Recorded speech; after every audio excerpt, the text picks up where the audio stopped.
Hello guys, in this video I am going to show you how to set the language in the Vistara application.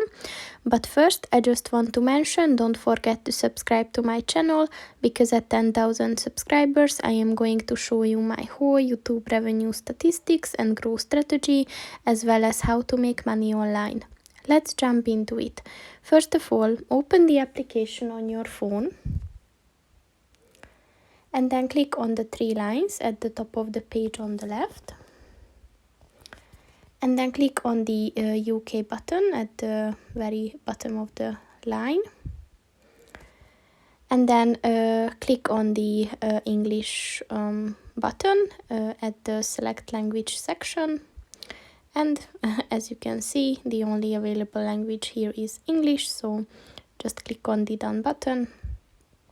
And the language is set. So that's pretty much it for this video, guys. See you in the next one. Goodbye.